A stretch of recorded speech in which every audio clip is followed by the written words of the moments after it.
Hello, magical human, and welcome to the Astro Vibe of the week. So much is going down this week. The energy is, let's call it electric. It is very Uranian. Uranus is in a conversation with Mercury and also the Sun.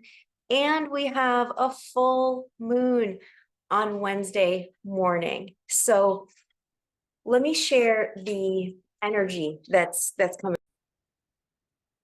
Do that, I'd love to pull an oracle card this week from the Keepers of the Light by Kyle Gray. So I'm going to shuffle, and if you could send me your energy through the screen. Even though this is recorded, this will work. This will work. So just bring your awareness into this deck, put your energy in, and we're asking for some guidance for the week ahead for this incoming full moon in Leo, from the angels, the gods, the goddesses, the archetypal angel energy. And here we go. Okay, so the card that popped out is Isis. Magic manifesting. Ooh, what a potent card. Okay, so in the card it says your dreams, your visions, and goals are becoming reality. Stay focused. Isis, magic manifesting, your dreams, visions, and goals are becoming reality. Stay focused. Oh, I love it. All right, so understanding the full moon energy in the week, I think that's where I'll begin. So anytime we have a full moon, there is an opposition from the sun and the moon. So the energies are a little polarized. They are increased, they are lifted. And because the sun is in Aquarius right now, we're talking about Uranian energies to begin with, even on top of the actual planet Uranus that's in conversation with Mercury and the sun. Aquarius is ruled by the planet Uranus, which is about downloads, fast moving energy, realizations, so much change, and higher energy, more frequency, like galactic energy coming in. What does that even mean? When I hear someone say galactic energy, I'm like, what exactly do they mean? So what this means is, in this normal 3D reality, things move very, very, very slowly. And if you are, let's say, wanting to manifest something, since we have Isis coming in here with the mix, then the speed at which it manifests is not actually up to you. Being in this 3D plane, we are earth beings. We are kind of locked into the grid of nature, and we are in the systems of the four seasons, and we are in the systems of this slower earth plane. Like, another example is, if I wanted to build a house, I could not snap my fingers and immediately have a house. I would need a blueprint. I would need the wood. I would need the hammers and the nails. And I don't build houses, so I don't know all that goes into it. But I hope you get the idea. It takes so much time, and it's very common for our ego to be attached to having the outcome at a specific time, and wanting things to unfold sometimes at a faster rate than they could unfold. When the higher spiritual teachings, let's say of Buddhism and Hinduism, the higher spiritual teachings, they guide us to non-attachment, which we don't like, as our egos are like, what? F that, F non-attachment. Because we want what we want when we want it, and it's societally programmed into us to want to be ahead of where we are, and to want to be at this faster pace, and to want to be more developed, and to want to be better and better and better. And it's very rare that we lean back and align with the forces that be and understand that everything is unfolding in divine timing. And that is why we don't need to push and struggle as much as we think that we do. In reality, we want to be in the energy, the emotional quality, the alignment with how we will be when the outcome has arrived. So when we're working with Uranus, the energy is sped up. When we're working with Aquarius, we are talking about the future, and the frequency is faster than this 3D reality. It is moving at light speed, and that means that there's going to be a lot of changing parts that we cannot even comprehend. Things are working underneath the surface within us at a cellular level in the external world at a speed that our central nervous system, our bodies, just cannot comprehend this sort of light speed energy.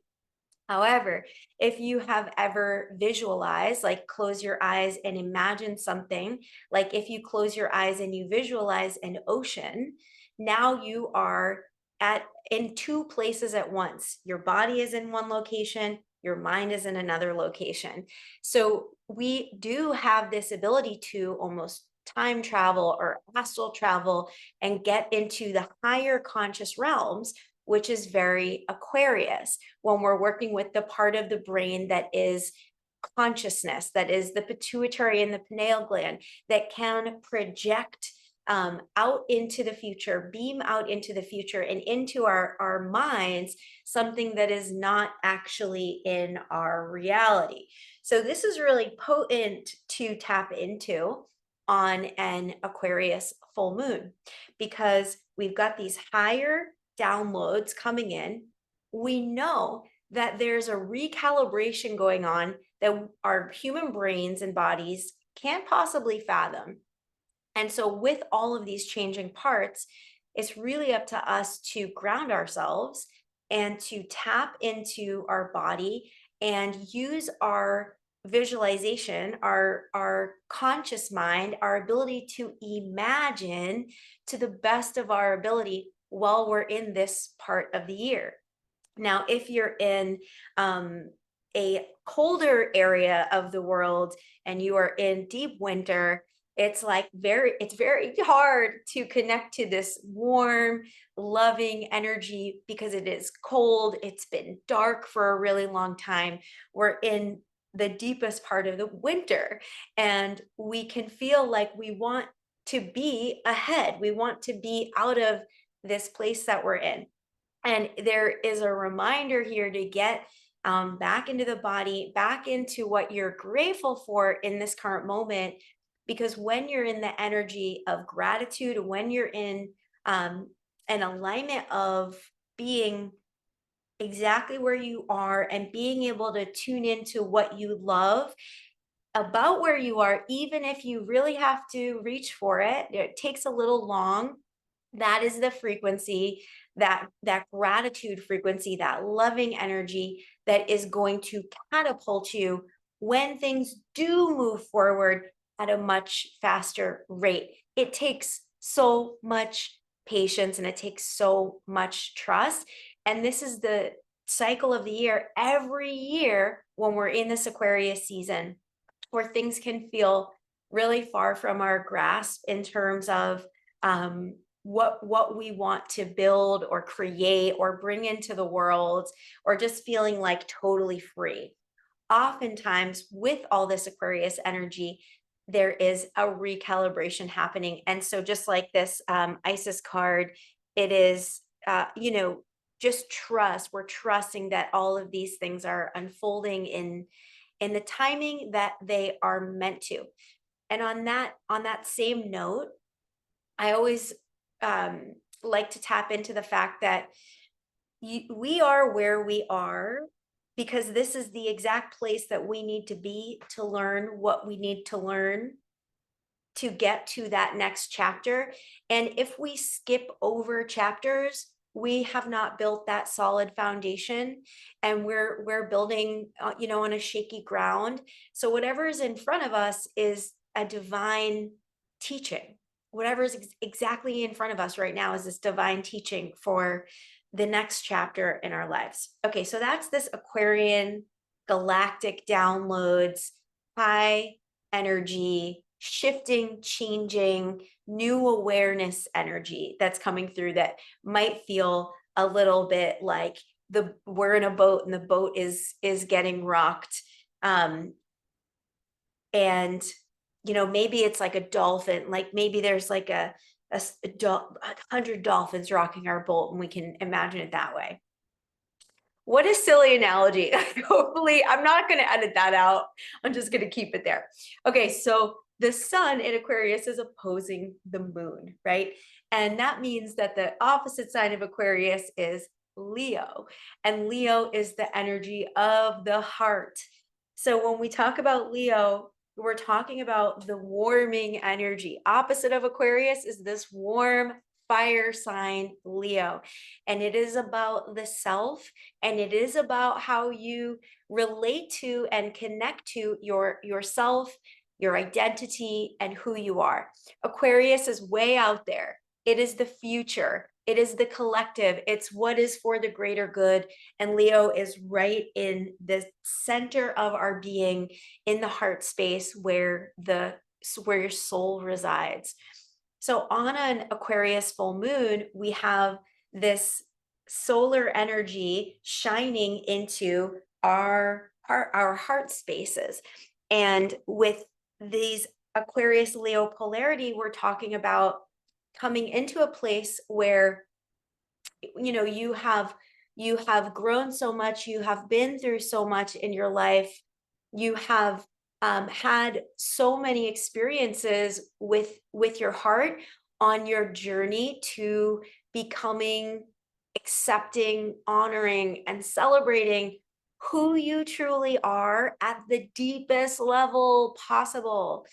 There's a concept that's coming up in some of the Kundalini training that I'm taking right now, and it's about belonging.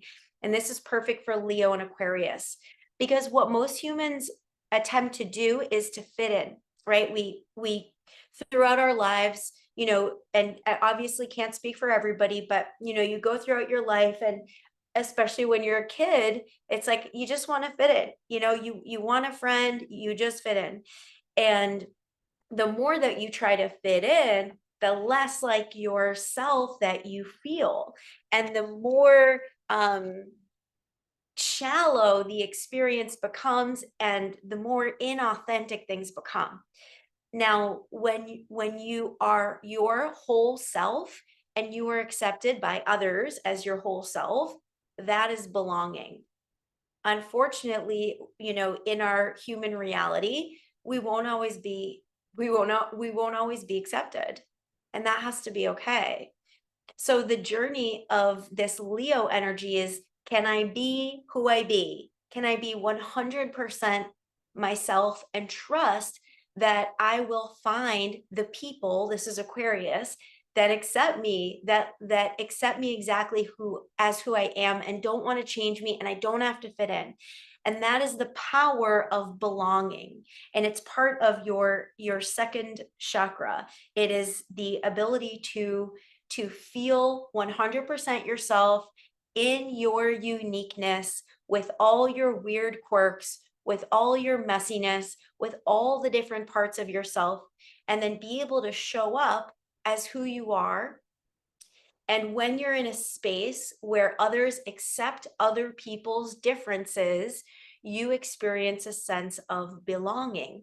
But when you're in a space where people do not accept people's differences, and there is a lack of diversity, we get cut off. And what we want is to carve out in our lives, co-create in our lives, those spaces where we feel belonging. We do not fit in. We're not looking to fit in. We're looking to belong and be ourselves 100% in all of the diversity that happens in a group, where each person is being 100% themselves and that is celebrated. And that is this divine Aquarius Leo channel point where we can really feel connected and really feel loved and supported for exactly who we are. So on this full moon, there might be a heightened awareness of wanting to feel that belonging where you are yourself, up, down, all around, and where are the other humans that I can just be myself and not fit in.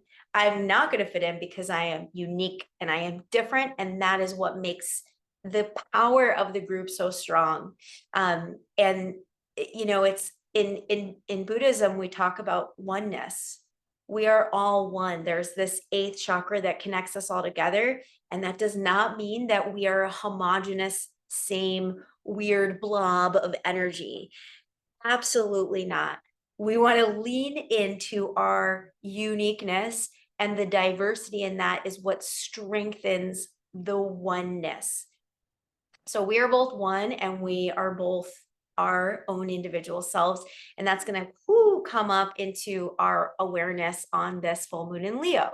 So what is inside of you that wants to come out? What is in your heart that wants to be expressed through your throat chakra and through your words? Is it something that you want to create? Is it something that you want to say? Is there something that you can express and bring out of you on this full moon? That could be, you know, journaling. It could be writing a song. It could be doing some karaoke. Leo loves like a good karaoke session.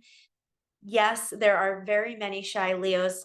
And at the same time, once we get the singing in action, we open the channel of the throat from the heart to the throat, and we become more connected to ourselves. And it becomes very, very powerful. So when I think of Leo, I think of this playful energy.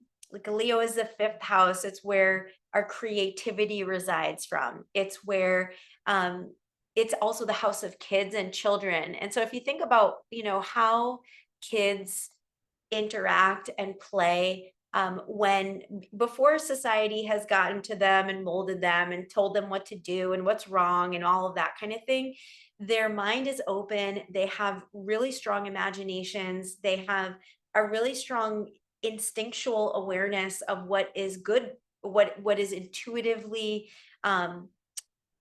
good for their souls, and they are called to it. They just do it. For some kids, it's like sitting in the mud and making a mud pie. For some kids, it's drawing with crayons. For some kids, it's like a Tonka truck or Hot Wheels. I mean, I'm dating myself now. But when you were a kid, this is inner child energy on a full moon. When you were a kid, what did you like to do that made you just have fun? How did you have fun when you were a kid? Or how did you have fun when you were like a teenager? And can you connect to that divine spark of youth, this like eternal, Leo's the eternal child. And we have so much Gemini energy, so much air energy happening right now. So we're being called to like lighten up. You know, Aquarius and Uranus is also like, have fun. Oh my God. I'm wearing a sweater literally that says, have more fun.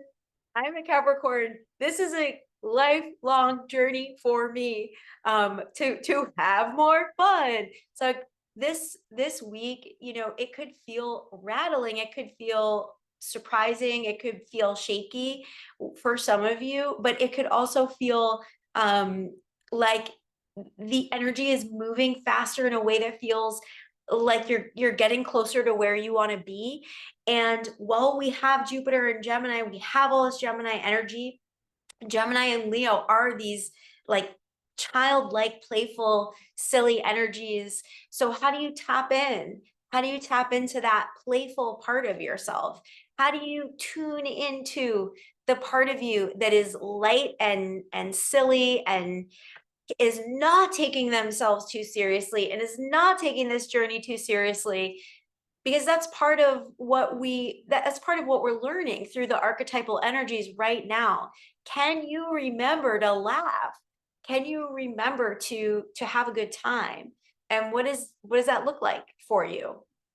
Do you like to play games? Are you gonna play some frisbee? I play frisbee in my house with my partner. We're like flicking the frisbee in the kitchen to have fun. And long periods of time will go by where we're not playing, we're not having fun. And the moment we pick up that frisbee and we play again, our whole energy shifts. We feel closer together, we laugh, it's fun. So how are you having fun? And what does that look like? I want to know how you're having. I literally, please tell me. Put it in the comments. I want to know how you're having fun and how you tap into that playful quality about yourself.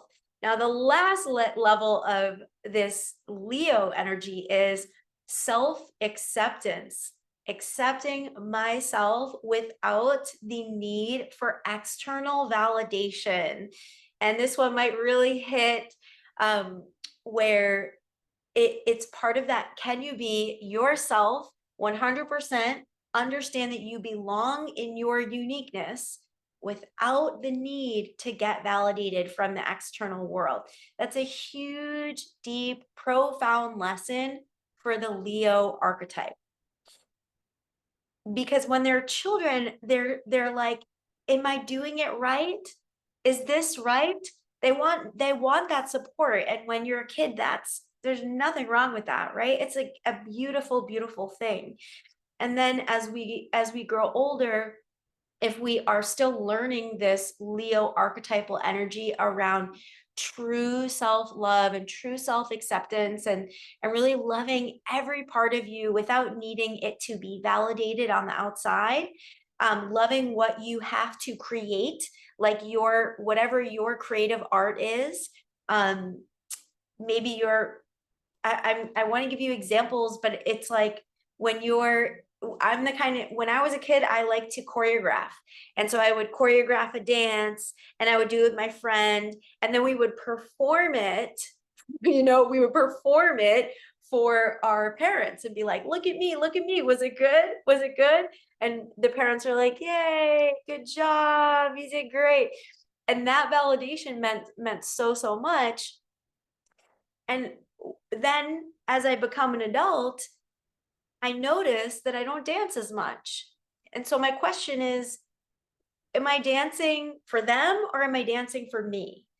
And that's my question for you too, is like, what is your way? What's something that wants to come through you that you might be waiting for validation for, or waiting for this environment that's like just right to do this thing, when you could literally put on some music and just start shaking your booty and just change the vibe and have a good time and release that sort of external structure that is part of our journey to being 100% authentic, connected to ourselves in our bodies and in our hearts, So it's a big week. If you listened all the way through, I would love to hear how you're tapping into your heart, how you're tapping into play, how you're tapping into pleasure. That's another Leo word. What does pleasure look like for you? What does fun look like for you? And if you're really feeling tuned into these energies and you want more, and you want to learn how to use your birth chart to totally activate your most magical qualities and your next chapter in your life of feeling really aligned and feeling really good, using a mix of astrology and spirituality, Kundalini yoga, and neural reprogramming, then you could book a call and see what we do in Abracadabra Astrology, where there's so much magic happening, so much deep understanding of the birth chart, and our students are really tapping into who they are. And when the more you tap into who you are, the more you come into this place of beautiful self-acceptance and love, and that blossoms into crazy, radical authenticity where you feel 100% you and lit up, lit up about that. So have a beautiful full moon, happy full moon, enjoy it. You could, another thing I love to do just before I close is every full moon, I write down what I want to release and let go of, and I burn it and I watch the smoke go up into the sky. And that's a great way to connect with fire, Leo, and air, Aquarius. So happy full moon, sending you so much love. I'll leave all the links below. Comment, send a hug, send a like if you like, and I will see you on the other side.